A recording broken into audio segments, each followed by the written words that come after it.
მოკლედ, მთავარი მიზანი არის ყურადღების გამახვილება მუზეუმის ტრანსფორმაციულ როლზე. მუზეუმები აერთიანებენ დაყოფილ სამყაროს. ესაა 2026 წლის თემა, რომელიც ყურადღებას ამახვილებს იმაზე, თუ როგორ შეუძლიათ მუზეუმებს იმოქმედონ კულტურულ, სოციალურ და გეოპოლიტიკურ სივრცეებს შორის დამაკავშირებელ ხიდებად. ხელი შეუწყონ დიალოგს, ურთიერთგაგებას, ინკლუზიურობასა და მშვიდობას, როგორც ადგილობრივ, ისე საერთაშორისო დონეზე. ჩვენი სტუმარია საგანმანათლებლო პროგრამების კურატორი ქალბატონი ირმა დოლიძე. მოგესალმებით, დიდი მადლობა რომ მოგზადით ჩვენთან. მე როგორც მახსოვს, ახლა ჩვენ საუბრობდით მანამდე 77 წლიდან დაიწყო ამის აღნიშვნა. 1977 წლიდან იკომი საბჭო აღნიშნავს მუზეუმების დღეს. თემები ყოველთვის არის სხვადასხვა. დიახ. ახლა მე კი გავაჟღერე თემა წლევანდელი, მაგრამ თქვათ კარგად ვერ გავიგე ეს თემა და თუ შეიძლება ვისაუბროთ. დიდი მადლობა მოწვევისთვის. უნდა გითხრათ, რომ არაჩვეულებრივად ჩამოაყალიბეთ წლევანდელი მუზეუმის საერთო საბჭოს მიერ დადგენილი თემა. ეს ტრადიცია გახლავთ უკვე. და უნდა გითხრათ, რომ გაისად ნახევარი საუკუნე გახდება, რაც მუზეუმების საერთაშორისო საბჭოს ინიციატივით მსოფლიო სამუზეუმო საზოგადოება და ზოგადად საზოგადოება აღნიშნავს მუზეუმის საერთაშორისო დღეს. ამ დღეს საქართველოს ძალიან აქტიურად არის თანამონაწილე და მარტო შარშანდელი ციფრები რო გავიხსენოთ, 37,000-ზე მეტმა მუზეუმმა მიიღო მონაწილეობა. 158 ქვეყანა, რომელიც მონაწილეობდა. ან მსოფლიო მნიშვნელობის მოვლენა გახლავთ. თბილისის მუზეუმების გაერთიანება, რომელსაც მე წარმოადგენ, ყოველთვის არის აქტიურად ჩართული ამ პროცესში და ეს არ ეხება მხოლოდ 18 მაისს. მუზეუმების საერთაშორისო საბჭო სთავაზობს 18 მაისს ღია კარის დღეს, უამრავ სხვადასხვა ტიპის აქტივობას, ღონისძიებას, გამოფენას და ასევე სთავაზობს, რომ ეს მუზეუმის ნებაზეა. შეუძლია 2 დღე, შეუძლია კვირა და თბილისის მუზეუმების გაერთიანება ყოველთვის კვირეულით აღნიშნავს მუზეუმის საერთაშორისო დღეს. ერთკვირიანია. ერთი კვირის განმავლობაში 18 მაისიდან 25 მაისამდე ჩვენ ვთავაზობთ ძალიან საინტერესო ვფიქრობ პროგრამას, მუზეუმის კვირეულისადმი მიწყვნილ პროგრამას და რომ მივყვეთ თანმიმდევრულად, 18 მაისი გახლავთ, როგორც გითხარით, ღია კარის დღე.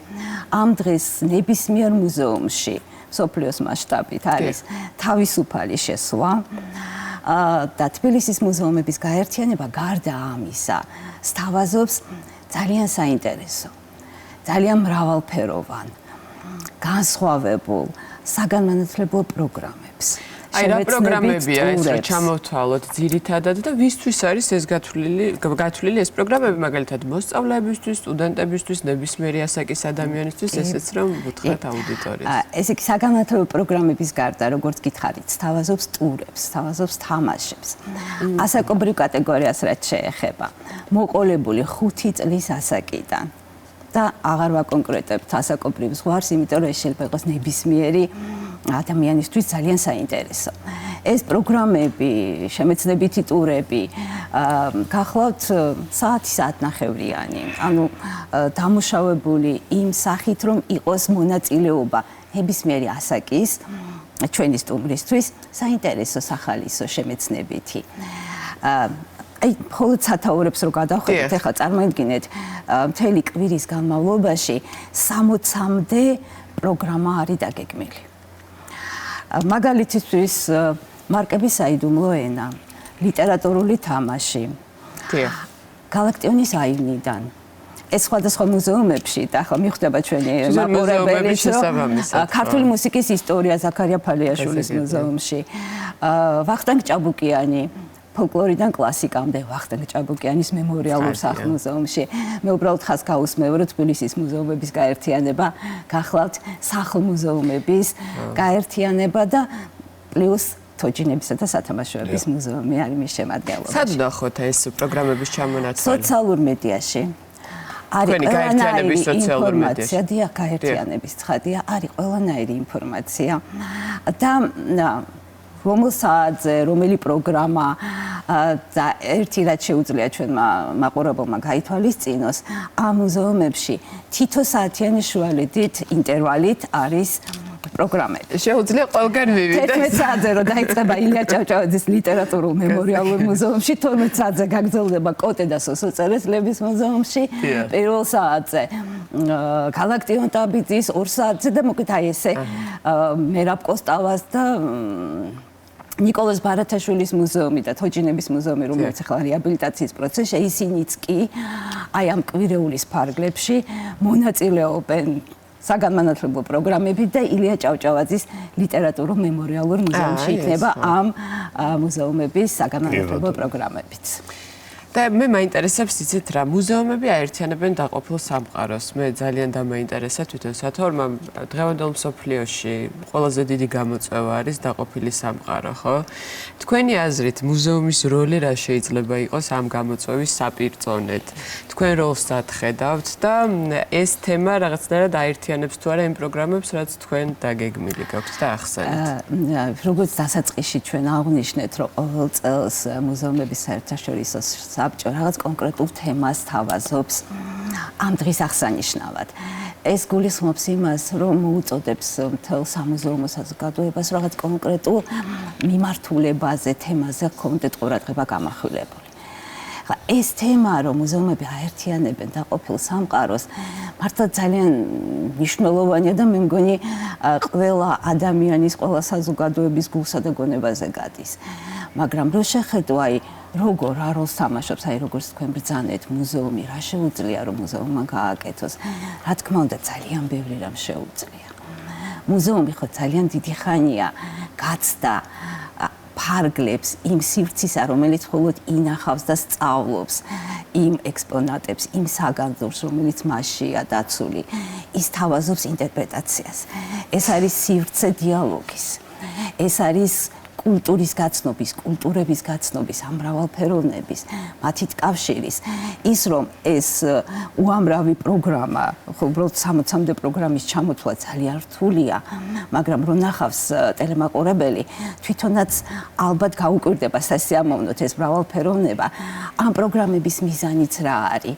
რომ ეს ინკლუზიური გარემო შექმნას, რომ ის თემები, რომელზეც აი 2020 წლიდან მუზეუმების საერთაშორისო საბჭო გაეროს მდგრადი განვითარების მიზნებს, კონკრეტულ მიზნებს არჩევს და მიუთითებს აი ამ მიზნების აქცენტირებაზე.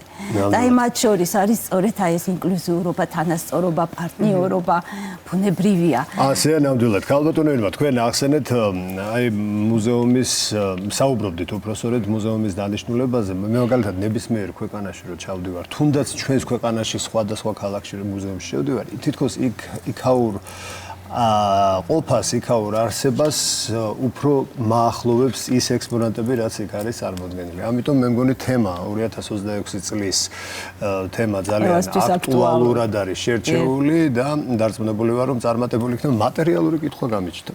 ფასიანია. პროგრამებიც არ არის. ვირეულის განმავლობაში ეს არის მნიშვნელოვანი და ამით ვეხმიანებით სწორედ აი ამ დაყოფილი სამყაროს დაკავშირებას და ამ ხელშეწყობას საგანმანათლებლო პროგრამები კვირეულის განმავლობაში გახლავთ უფას.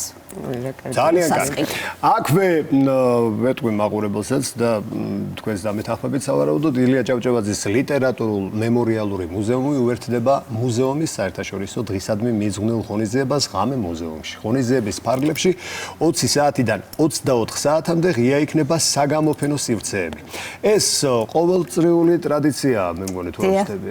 და დაკავშირებულია მუზეუმის საერთაშორისო დღესთან. და ეს ღამე მუზეუმში ძალიან უყვარს ჩვენს საზოგადოებას ყოველთვის რაღაცა გამოირჩევა განსაკუთრებული ინტერესით. ყოველთვის დიდი სიხარულით ესწრება და ძალიან დიდი ნაკადია ამ პერიოდში დამთვალიერებლის. ფილმიც ძალიან მეყვარს მე ფოტოშოპში.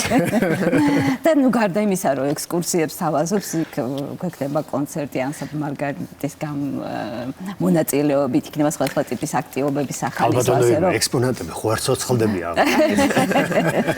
კი, შეიძლება იხილოს აუდიტორიამ მადლობა ძალიან დიდი. მართლაც ღონისძიებით დატვირთული ეს სამუზეუმო სივრცე კიდე სხვანაირად შთამბეჭდავი არის და მე სწორედ იმ კატეგორიაში ვარ, რომელიც ყოველწლიურად ელოდება ამ პროექტს. დიდი მადლობა სტუმრობისათვის. ქალბატონი ირმა დოლიძე იყო ჩვენთან ერთად.